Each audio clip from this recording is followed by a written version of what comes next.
Picture the early 1980s, America. Every television set in the country is tuned to the same thing, the jump. A massive, heavy pickup truck weighing nearly 3 tons launches into the air. It soars over police cruisers, fences, and exploding barns.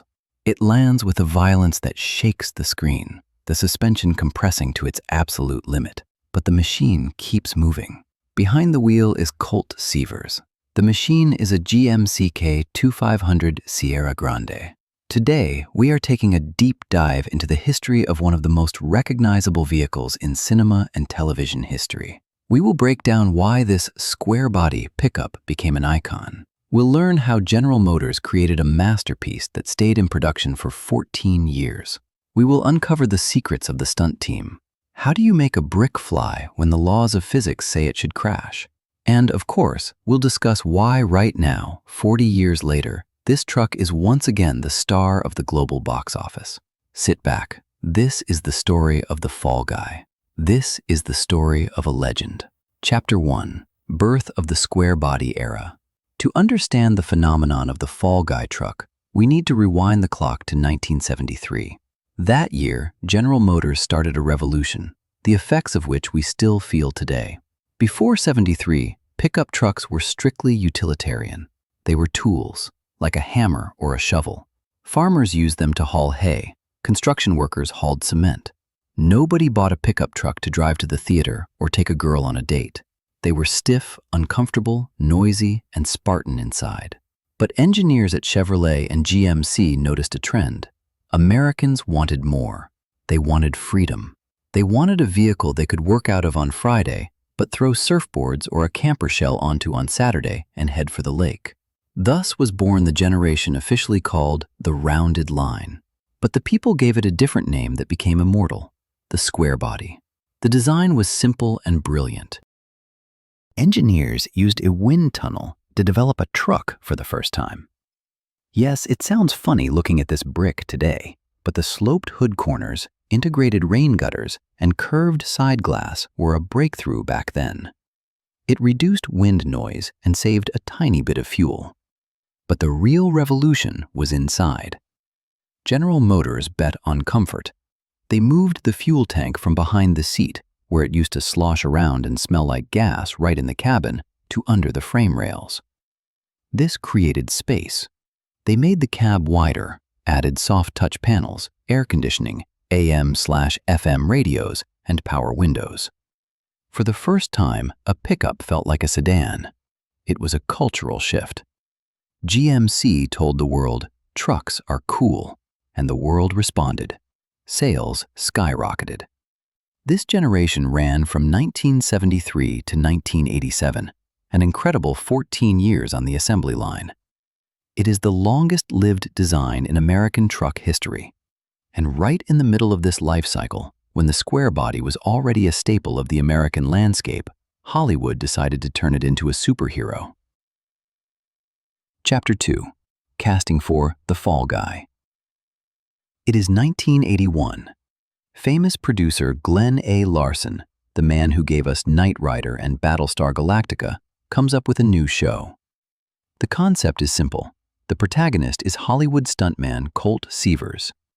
In between movie shoots, he moonlights as a bounty hunter, chasing fugitives who skipped bail. He needs a ride, a vehicle that reflects his character. Colt Sievers is a man's man. He doesn't wear suits, he wears jeans and a cowboy hat. He risks his life for the shot. A Ferrari like Magnum PI doesn't fit him. A futuristic Pontiac like Knight Rider is too high-tech. He needs a working tool. Rough, powerful, indestructible. The choice fell on GMC. Why not Ford or Dodge? Simple. At that time, General Motors was aggressively pushing their vehicles in movies. They gave 20th Century Fox Studios practically unlimited access to their inventory. But which GMC? The writers needed a monster. They needed a K-2500. Let's decode that badge because it's the salt of the earth. K stands for four-wheel drive. Rear-wheel drive versions were marked with a C. 2,500 means 3/4 ton payload. This isn't a light-duty 1,500 series grocery getter. This is heavy artillery. Reinforced frame, beefier axles, stiffer leaf springs. This is a machine built to tolerate pain. The trim level was Sierra Grande or Sierra Classic, depending on the filming year. Top of the line. Chrome, molding, the best interior. But the stock truck looked too ordinary. For TV, they needed a showstopper. The truck was sent for modifications that would forever change the world of off-road tuning. Chapter 3: Anatomy of a Legend. Creating the look. Colt Seaver's pickup didn't become an icon because of its factory specs, but because of how it looked. This fall guy truck aesthetic is still copied by thousands of enthusiasts around the world today. Let's break it down bolt by bolt. First, the paint. It's not just brown. It is a complex two-tone scheme. The primary color is a deep metallic chocolate, and running down the center of the body, framed by chrome moldings, is a wide band of sand beige or gold. This brown and gold combination became the visual signature of the 80s. It screamed luxury and utility at the same time. Second, the lift. The show used various trucks, but the hero look implied a 4-inch or 6-inch suspension lift. The truck towered over traffic. Third, the wheels. Massive for their time, 36-inch Dick Seppic Fun Country tires on chrome wagon wheels. These tires hummed on the asphalt like a B-52 bomber, but on camera, they looked terrifying. And of course, the accessories. This is what made the truck unique. Behind the cab stood a custom-welded roll bar. Mounted on it were 4 huge rectangular CB off-road lights. Up front, a massive brush guard, or push bar, protecting the grille. Inside the guard were 2 more fog lights. But the coolest detail was the secret. In the show, Colt often opened a special hatch right in the front bumper or flipped down the license plate to reveal a heavy-duty Warn winch. It wasn't just decor. The winch was used in the script constantly to pull friends out of canyons or tear down the load-bearing walls of a villain's hideout. And the cherry on top, the huge emblem of the Fall Guy Stuntman Association on the hood. An eagle with lightning bolts.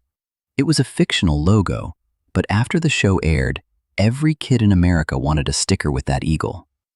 Chapter 4: Engines and Mechanics. What's under the hood? Many fans argue until they are blue in the face. What engine was in the truck? The answer is complicated because there wasn't just one truck, but the Cannon engine is the big block.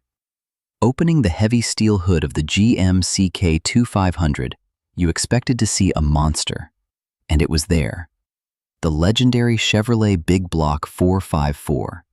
That is 7.4 liters. Think about that number, 7.4. In Europe at that time, people drove cars with 1.2-liter engines.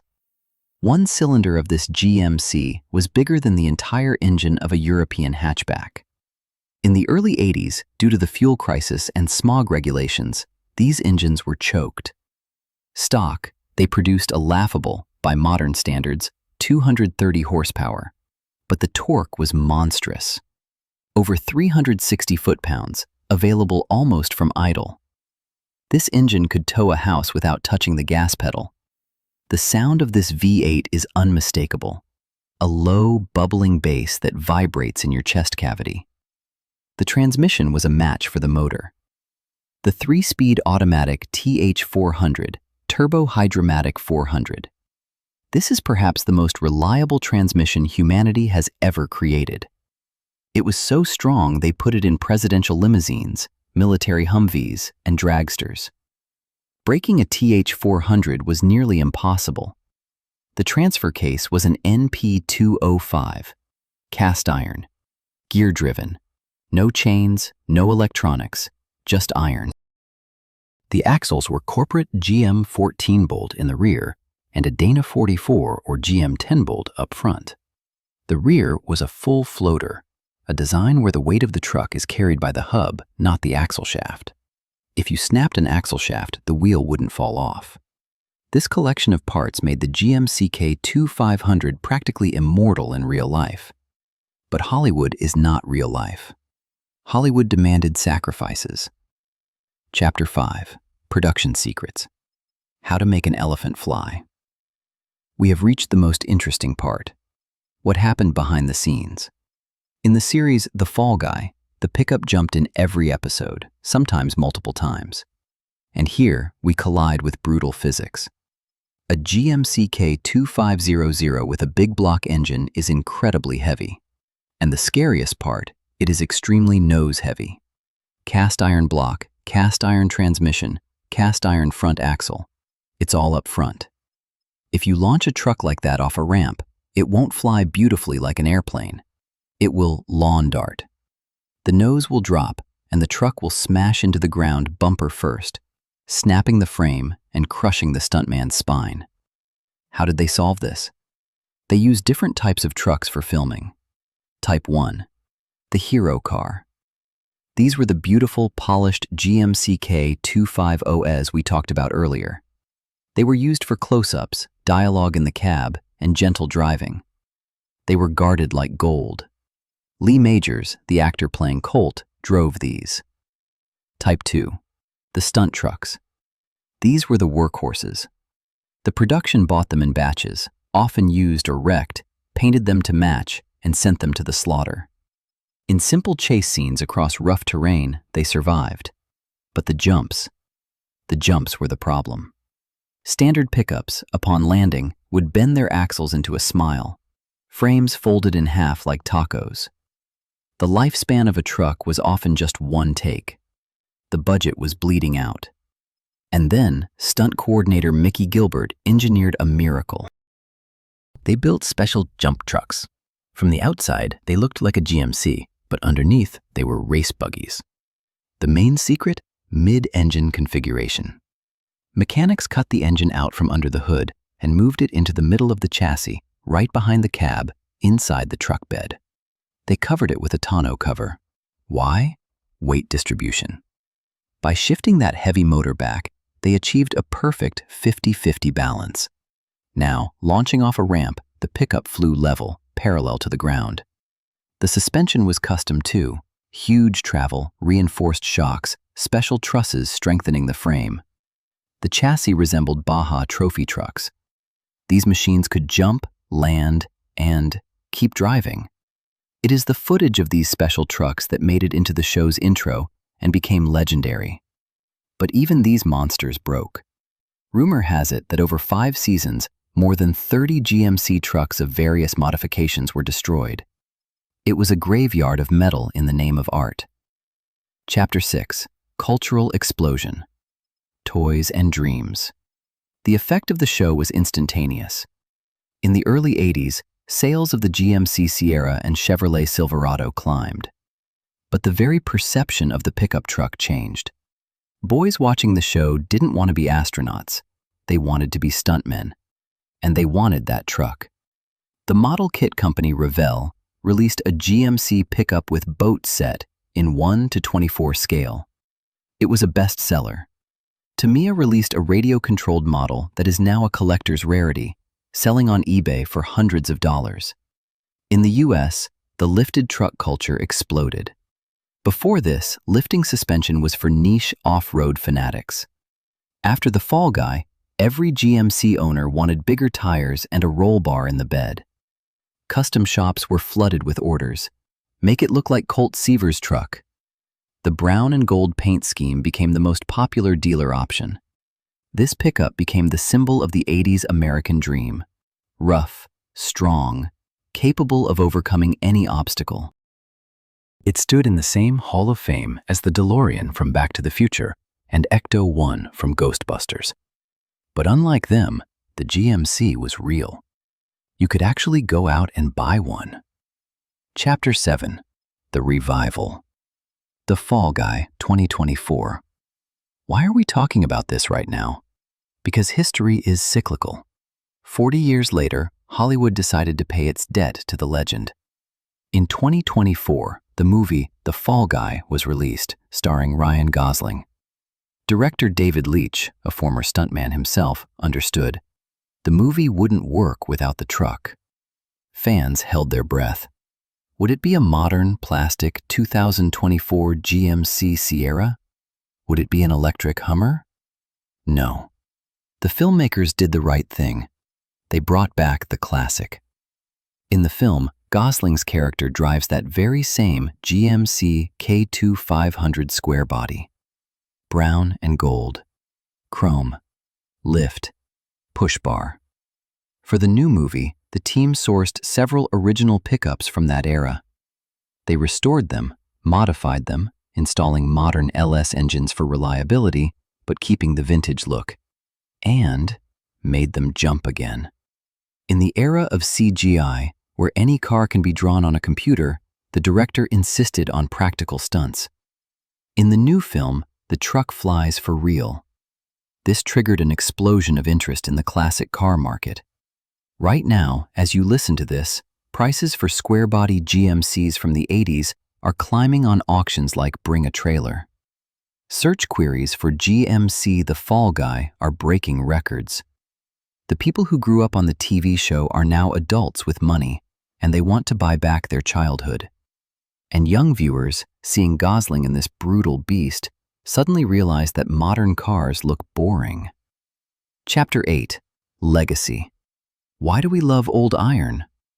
Looking at the GMC K-2500 Sierra Grande today, we don't just see a vehicle. We see an artifact of a lost civilization. This is a machine from a time when you could open the hood and see the ground below. When you could fix an engine with a wrench set and a hammer in the middle of the desert. It has no airbags, no ABS, no blind spot sensors. The crumple zone on this truck is whatever other car it crashes into. Climbing into the cab, you smell old vinyl and gasoline. You turn the thin, oversized steering wheel with one finger, feeling the power steering pump work. You shift gears with a column shifter that makes a satisfying mechanical clunk.